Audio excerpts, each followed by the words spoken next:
दशहरा वाले दिन आपने रावण, मेघनाद और कुंभकर्ण के पुतले को जलते देखा होगा। लेकिन क्या आप लोग जानते हैं कि आखिर इन पुतलों को कौन कारीगर बनाते हैं, कैसे बनाते हैं, कौन सा सामान लगता है और कितना टाइम लगता है? नहीं मालूम तो कोई बात नहीं, क्योंकि आज इस वीडियो में मैं आपको यही बताने वाली हूँ कि आखिर रावण कौन से सामान से तैयार किया जाता है और कितना वक्त इसे बनाने में लगता है। तो हेलो एंड वेलकम दोस्तों, मैं हूँ गुलीशा और आप देख रहे हैं गुलीशा व्लॉग। और आज मैं आपको लेकर आ गई हूँ रोहिणी के मेले में, जहाँ पर रावण बन के पूरी तरह तैयार हो चुके हैं। हर साल की तरह यहाँ पर 3 पुतले तैयार किए जाते हैं जो पूरी तरह से इको फ्रेंडली होते हैं और इन्हें बनाने में बहुत ही ज्यादा मेहनत लगती है।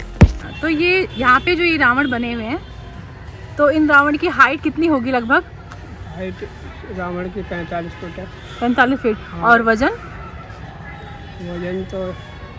वजन नहीं तोल पाए इसका। अच्छा, मतलब फिर भी अंदाजा होगा कि मतलब होता तो भारी है ना? हाँ भारी है। हाँ, कम से कम 1 कुंटल वजन होगा। 1 क्विंटल एक रावण में? हाँ। एक रावण और मेघनाद और कुंभकर्ण। रावण को बनाने के लिए बांस की लकड़ियों को इस्तेमाल किया जाता है जो इस तरह होती है, और इन्हें बीच में से फाड़ के लचीला बना लिया जाता है ताकि उसे किसी भी आकार में ढाला जा सके। और यहाँ पे ये जो आप देख रहे हैं, ये यहाँ पर बॉडी का हिस्सा रखा है जो सीने का और पैर का हिस्सा है। तो मतलब ये जो मटेरियल आता है ये सब आप ही लेके आते हैं अपनी तरफ से, या हाँ, हम सारा माल हम ही लाते हैं। आप लाते हैं? कलर वलर करना, तो एक रावण को बनाने में कितना वक्त लग जाता है? करीबन 2 दिन तो लगेगा। 2 दिन? बहुत जल्दी बन जाता है, मुझे तो लगा काफी टाइम लगता होगा। ना ज़्यादा टाइम नहीं। बांस की लकड़ियों को काटने के बाद उन्हें आकार देने के लिए नारियल की रस्सियों का इस्तेमाल किया जाता है। उसके बाद इसमें कोई भी पुराना कपड़ा, सूती कपड़ा अंदर इस तरह से चिपकाया जाता है। अच्छा, तो इसमें जो बम और पटाखे फिट करने होते हैं वो भी आप करते हैं? वो भी हम। तो कितने पटाखे लग जाते हैं लगभग? इसमें 1700 लगेंगे तीनों। 1700 रुपए के या 1700 बम पटाखे? 1700 बम पटा। अब जो आप चेहरा देख रहे हैं ये है कुंभकर्ण, जिसको नीला रंग दिया गया है। अंदर से कुछ इस तरह से नजर आता है जिसमें लकड़ियां, रस्सी और कई सारे अखबारों को इस्तेमाल किया गया है। इसके अंदर आखिरी दिन बम फिट करे जाते हैं। और ये जो आप काला रंग देख रहे हैं, इससे पैरों और हाथों पे कलर किया जाता है और फेस पे पूरी तरह से 3D पेपर लगाया जाता है और मूछें और आंखें बनाने के लिए भी पेपर को काट के चिपकाया जाता है।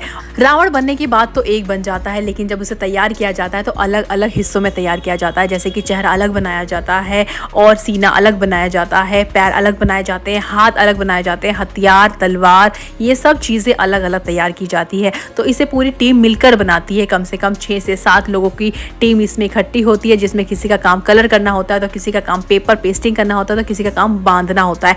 एंड में सभी पार्ट को जोड़कर इकट्ठा करके फिर रावण को खड़ा किया जाता है। और यहाँ पर देखिए, ये वाला जो आप हिस्सा देख रहे हैं ये सीने वाला पार्ट है और सभी पार्ट बांस की लकड़ियों से तैयार होते हैं। और अंदर पहले ब्लैक कलर किया जाता है, इसके बाद पेपर पेस्टिंग किया जाता है। तो अब मैं आपको जो चेहरा दिखा रही हूँ ये है यहाँ का रावण, जिसके चेहरे का कलर दिया गया है ऑरेंज, और जो बहुत ही ज़्यादा ताकतवर लग रहा है और डरावना लग रहा है। और यहाँ पे जो आप देख रहे हैं ये है मेघनाद का पुतला। तो यहाँ पे तीनों फेस तैयार करके रख दिए गए हैं। और जैसा कि अंकल ने बताया कि हर जगह के रावण का वजन और हाइट अलग अलग होती है। तो यहाँ पर जो रावण बन के तैयार हुए हैं इनकी हाइट लगभग 45 फीट की होगी और वजन 1 क्विंटल। दशहरा से कुछ दिन पहले ही रावण बनने तैयार हो जाते हैं और आजकल तो रावण का इतना ज्यादा क्रेज है कि हर कोई अपने घर में एक छोटा रावण तैयार करता है। तो यहाँ पर ये जो रावण आप देख रहे हैं इनमें आखिरी दिन बम फिट किए जाते हैं। और जैसा कि अंकल जी ने बताया कि इसमें 1700 बम लगेंगे, यानी कि तीनों रावण में मिलाकर 1700 बम। मतलब जब ये ब्लास्ट होंगे, जब ये जलेंगे तो क्या साउंड निकलेगा, धमाकेदार आवाज निकलने वाली है। अच्छा, इसमें कौन कौन से वाले आते हैं? छोटे बड़े हर तरह के बम? ना, एक ही तरह के लगती है बम। कौन से वाले बम? ये सूतली वाले अच्छा, आलू अच्छा, बम बोलते हैं। आलू बम।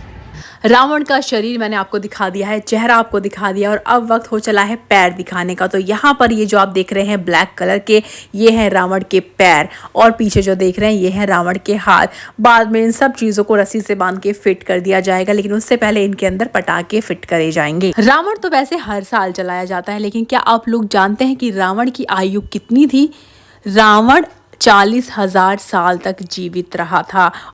ये है रावण के हाथ। देखिए मैं आपको पास से दिखा रही हूँ। अभी तो ये ऐसे सिंपल है, इसके बाद इसमें तलवारें लगाई जाएंगी और फिर चेहरे पे नथ पिनाई जाएगी, कान में बाली पिनाई जाएगी। ये सारी चीज़ें बनाने के बाद फिर जब रावण खड़ा होगा तो देखने लायक होगा। जो अभी तक आपने सबसे बड़ा रावण कहाँ पे बनाया था? ये बनाया था हमने वहाँ फरीदाबाद में। 75 फुट लंबाई। 75 फीट का रावण।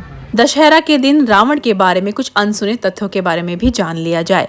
रामायण के अनुसार रावण ने भगवान राम से लड़ाई कर अपना सब कुछ खो दिया था।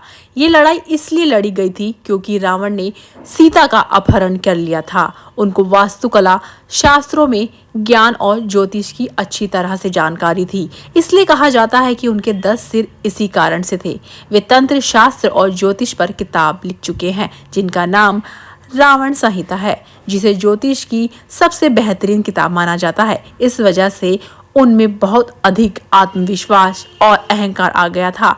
इसी का परिणाम था कि भगवान राम ने उन्हें लड़ाई के दौरान मार डाला था। रावण एक असीम गति का आदमी था। उन्होंने किसी से भी तेज होने की तकनीक में महारत हासिल कर ली थी और इसीलिए वह किसी की भी कैद के हर प्रयास से बच जाता था। वह इतना शक्तिशाली था कि ग्रहों की स्थिति को भी बदल सकता था।